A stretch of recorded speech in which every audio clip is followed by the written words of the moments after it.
Hello, everyone, and welcome to this week's installment of Sun Devil Extra. This is the Mountain America Credit Union's Sun Devil Radio Network program that each week shines a spotlight on the students, the athletes, the coaches, and the stories making news in Arizona State University Sun Devil athletics. Hi, everybody. I'm Tim Healey, the radio play-by-play voice of Sun Devil football, men's basketball, and baseball. It's my pleasure to serve as your host each and every week. With Sun Devil football set to begin spring practice next week here in Tempe, this week's show will focus on the Gridiron Devils as they begin preparation for Arizona State's debut season in the Big 12 Conference in 2024. Our guests this week will include two members of head coach Kenny Dillingham's ASU football team, as offensive lineman Bram Walden and newcomer Justin Watley, an edge rusher transferring in from the University of Cincinnati, will join us as our guest this week. Great conversations with both fellas, and I think you'll enjoy hearing from them a little bit later on. But we begin our football conversation this week by catching up with one of Arizona State's all-time great players who is now a member of Coach Dillingham's staff at ASU. From 2012 to 15, DJ Foster was a two-time All-Pac-12 running back for the Sun Devils who left the program as ASU's number 2 all-time pass catcher with 222 career receptions. His nearly 2,500 receiving yards still rank as the 7th most in Sun Devil history. DJ was a part of Sun Devil football teams coached by Todd Graham that posted records of 34-19, went to 4 consecutive bowl games, and captured the 2013 Pac-12 South Division Championship. Now Sun Devil football's Director of Player Development, DJ Foster, joins us this week as our leadoff guest on Sun Devil Extra. Always great to catch up with you, Deej. How you been? Oh, I've been fantastic, absolutely. Oh, it's good to hear I just reminisce when you go through those years again. Some good times, some good years. Boy, they sure were. A lot of, I mean, all kinds of memories. I think right away to 2013, winning the Pac-12 South with a great win at UCLA in the Rose Bowl. And then I don't know if you remember, but we came back that night. We got back in the chill of, it was probably midnight or after, and there were about 150 Sun Devil fans at the Carson Center here waiting to greet the team. Absolutely. The buses pulled up, seeing all the faithful and just the community support was awesome. Yeah, I mean, we could get a half hour of airtime on some local radio station just reminiscing about all the great memories of DJ's 4 years at Arizona State, the Notre Dame game, my goodness, so many of them. But why don't you begin by telling us about your position as Director of Player Development, what that involves, and what your day-to-day is like in the job? Yeah, so I'm going on year 2 with it, and it's been incredible. I wanted to get back into football in a way, you know, this game I feel has given me so much, and I wanted to find a way to, you know, reciprocate that and kind of give the knowledge and the experience to the next generation. And it's been incredible. My role essentially just programming, helping these guys off the field when it comes to whether it's financial literacy, mental health, having them connected with ASU, all the various resources that we have here as a university, making sure they're connected with it. I think sometimes you get so trapped into your football world, whatever SDA sport it may be, you're kind of so embraced in that community, you forget that there's so many other things to offer. And that's one thing that I love about this university is just the amount of resources you can, you know, get connected with. So that's part of it, but essentially just honestly being there for them every day. I think, you know, this is such an important chapter of their life. Some have 3, 4, 5, maybe 6 years to capitalize on this chapter. And I think there's so much to offer that, you know, I think it's a shame that when I see guys leave this stage of their life and not have something set up or be better for it. It does, look, everyone is not going to play 10 years in the NFL. Right. That's the goal, that's the hope. But to capitalize on the resources, especially in this era of football, to, you know, be able to understand, to be able to go out there and meet people and just be able to tap into the community, I think is such a blessing that they get to do. And I think your role is even more important now than ever because you have so many newcomers coming into the program every year, not only freshman recruits, but kids through the transfer portal, and you're trying to, as quickly as possible, mold them into a team and help ease their journey here at ASU. Absolutely. I mean, the rotation, like you said, is so often and constant that setting up programs, setting up things, classes, for them to get closer as a team. You can do it on the side of football on the field, which that takes care of itself, but, establishing classes for them to bond as a team, for them to get in depth, because you don't have the time, you don't have the luxury of 3 or 4 years to grow with a teammate. You have to almost expedite and do it in 6 months, 4 months. So, to establish classes, to bring some development, some programming for them to be able to honestly unwind some layers and be able to get deep and have that depth, sooner rather than later. Give us a sense of what the vibe's like in the office, the football offices now. I imagine there's a lot of energy and excitement with spring ball about to begin next week. Oh, it is. And I think part of, when you have so many new faces, you're excited to see them go play football. I know, especially going into year 2 for our staff, just seeing the coaches, their energy. I know they're excited to go out there and just coach and, to be out there to teach the game, teach schematics, understanding kind of what we're doing as an offense and defense. So that's part of what I love to do at practice. I watch our players, but I also love watching our coaches coach. We have a tremendous staff. I've known a lot of them for years, a lot of Arizona-connected coaches. So for me, it's so fun to watch them, take their steps as coaches and strides and see how they're communicating with their players. It's really fun for me as well. Yeah, spring football has always been an important time for collegiate football programs, but never more so than now because of the factors we just mentioned. You bring in so many newcomers in the transfer portal, so many freshmen, and you got to really get to work right away and starting the process of molding them on the field as a team. And I think you're also establishing your culture. It's for them because they get here and everything's happening so fast. Like, it's a chance for them in spring ball to understand how we work, our tempo of practice, our expectations. And I think that gives us a good transition going into summer and then to fall camp. It's a long process, and I think spring ball is definitely the start of it. Give us your overview, DJ, of the roster makeover Coach Dillingham and his staff brought forth this year with the newcomers they brought in. I thought they did a great job, not only recruiting but in the portal. And one of the things I think they did is they addressed some significant needs, particularly you've added depth in the offensive line, you've added depth in the secondary, and you brought in a couple of running backs. I'm really excited to see a freshman from Seattle, Jason Brown, one of the top high school players in Washington, and one of the top guys in the portal, former USC Trojan and 5-star recruit Raleek Brown, no relation to Jason. Like you said, Tim, I think it was very intentional, all the moves that were made this offseason, which I'm excited for. I think, going in year 2, you understand your needs, your wants, and you can be a little bit more strategic with what you're getting out of the portal.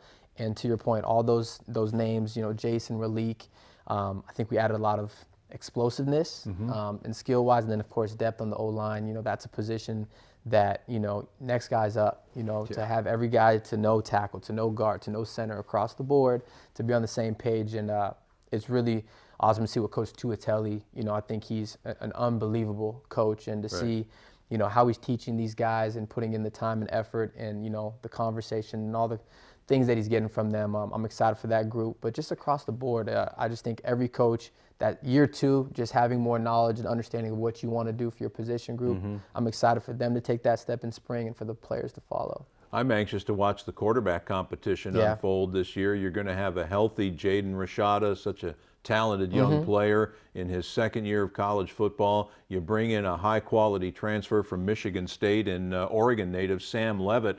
And then the veteran Trenton Bourget still there. That's going to be a great competition. Talk about that room, huh? Oh, it's exciting.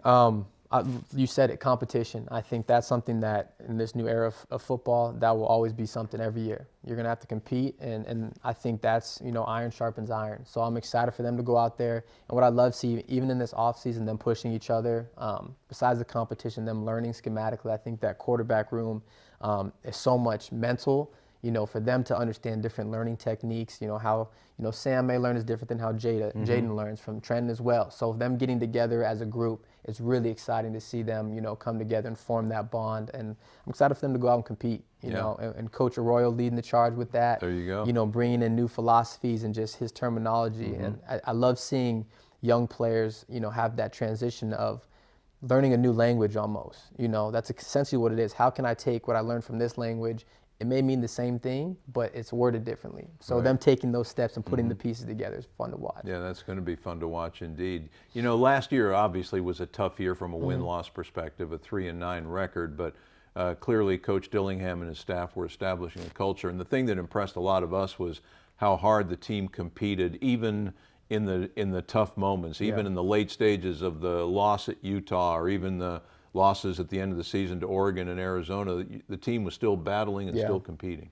Absolutely, and then that's something that a lot of people that have been around the ASU community, and I speak that as an alumni as well. I said, hey, win or lose, I mean, we fight. We fight, and that's something that I was proud of as an alumni and as a coaching staff member, just seeing them, fight throughout 4 quarters and be able to bounce back the next week and do it again. Of course, none of us like what happened last year. I don't think you look at it on paper. Yes, the wins, losses, but you said let's focus on the details of where do we do well, what can we get better at, and I think all those things and the knowledge of that, being intentional in the transfer portal, adding those pieces, I think we're moving in the right direction. Now, one of my favorite Sun Devil players to watch last year, and a fellow who will be back this year, is running back the number 4, Cameron Scadaboo, who reminded me so much of DJ Foster when we watched him play last year because of his incredible versatility. Now, they didn't. Coach Graham didn't ask you to line up under center and throw passes, but nonetheless, there's that versatility factor.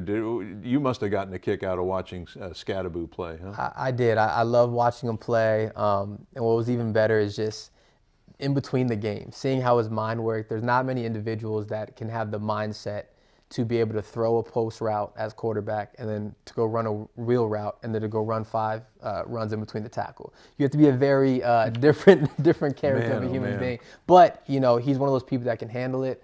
I think he had fun with it, and then I think it just shows a lot, his versatility, but also, whatever's asked of him, he's been able to do, and he's willing to do it. And I think that's carrying over to this next year as well. Kind of symbolizes the culture, right? 100%. Adversity happens, but can you adjust? Can you adapt? And can you pick up some slack where we're needing it? And I think that is a mindset we need across the board. If one man goes down, the next man needs to step up. The more you can do, I think the better our team is. Now, your 4-year journey here was in the Pac-12 conference, and you got to a Pac-12 championship game in your second year, 2013. Thoughts on ASU now being a member of the Big 12 Conference, effective midsummer, but obviously for this fall? I'm excited, especially going to go see new cultures of football, new stadiums. I do think, I think a lot of our guys, especially for them, whether they're from Texas, West, like they get more opportunities to play in front of their family. So I'm excited for them. It's bittersweet for me as a Pac-12 guy, but also, I am understanding that this world is forever evolving, and I am excited for the new opportunities for our program, for all SDA, and for us to get a chance to go compete against, other teams. And I'm excited. At the end of the day, there's a football, and there's another team over there trying to stop you from winning. That's right. So I think competition is competition, and I do know there's great competition in the Big 12. So I think we're all looking forward to the schedule this year. The Sun Devils will play 4 Big 12 home games. Kansas, the Kansas Jayhawks, an up-and-coming program in football, will be the first Big 12 home game for Arizona State. The Devils will also host Utah, UCF, and BYU this coming season. 5 Big 12 roadies at Texas Tech, at Cincinnati, and you'll meet a former Cincinnati Bearcat, Justin Watley, a Sun Devil edge rusher, a little bit later in this week's show, at Oklahoma State, at Kansas State, and at the University of Arizona, plus season opening home games with Wyoming and Mississippi State, and a visit to Texas State, the Texas State Bobcats. Heck of a schedule. I'm anxious. Any particular games you're looking forward to?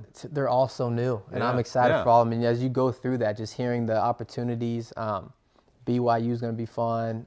Going to even those schools, the opening games, like those are some schools with a lot of good history, good culture. So I'm excited for our guys to go compete, and at the end of the day, like I said, there's another team, get a chance, another opportunity to go out there and compete and, try to go win a ball game. For sure.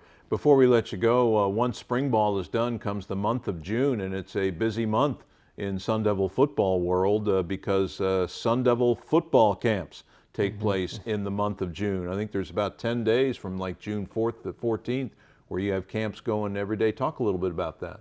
I love it. I love time for camps. I remember even when I was in high school having a chance to come compete in the 7-on-7s and doing things like that. But as a even as somebody in the community, I think it's awesome that we open our doors up and allow people to come into our community, high school coaches, even the youth, young kids that are trying to figure out this game of football. It's exciting for me to watch coaches get to share their knowledge and just spread it and pass it forward. I think it's so important we want future generations, and these could be young people that we're recruiting one day. And I think it starts at that level, teaching the kids the game the right way and understanding the passion, and for them to see the opportunities that are ahead of them. I think that's the exciting part about being young. You get the chance to see, and I tell our guys all the time when we go do community service, you have to be more than a football player. You remember seeing somebody and we're like, I want to do that. You're almost that person now. You're that guy for that next kid. So understanding that and being intentional when you go out there and you're representing more than yourself, and I think it's a cool thing. It is indeed. Before we let you go, give us a sneak preview on the two guests our listeners and viewers are about to meet. Offensive tackle Bram Walden, a Saguaro Sabercat, just like you. That's right. Formerly of the University of Oregon, injured the second half of last year, and he'll sit out spring ball as he rehabs his foot injury, but should be good to go for fall. And then a young man that our fans are really going to enjoy meeting, Justin Watley, an edge rusher from the University of Cincinnati, and went to the same high school in the Cleveland area as the Kelsey brothers, Travis and Jason Kelsey. Both two fantastic young gentlemen. Both have had a journey in their collegiate career, but I love their consistency. You see them work every day, and they both had some trials and errors and some adversity, but they come to work every day, come and step in the foot in the building with a smile on their face, ready to give their best foot forward. And I'm sure when you talk to them, you'll see their personality, their energy. It's big, guys like that in the locker room you need. And I love their journey, and they both have such different experiences. And you get to have that essentially with this portal process. You have guys that have seen a lot, and they get to share their knowledge to the young guys. And I'm just excited to what they, for their chapter in their life and their opportunity right here, being an Arizona State Sun Devil. Yeah, and you'll meet those fellas coming up. They're a little bit further down in the lineup. We had a heck of a leadoff hitter, don't you think? Always great to catch up with you, DJ. Best of luck, buddy. Thank you, Tim. I appreciate it. That's Sun Devil player development director and one of ASU football's all-time greats, DJ Foster, our leadoff guest on this week's edition of Sun Devil Extra. Coming up, you will meet DJ's fellow Saguaro Sabercat, who also happens to be one of the Sun Devils' top returning offensive linemen in 2024. You'll meet Bram Walden when we return in a moment. This is Sun Devil Extra from the Mountain America Credit Union Sun Devil Radio Network.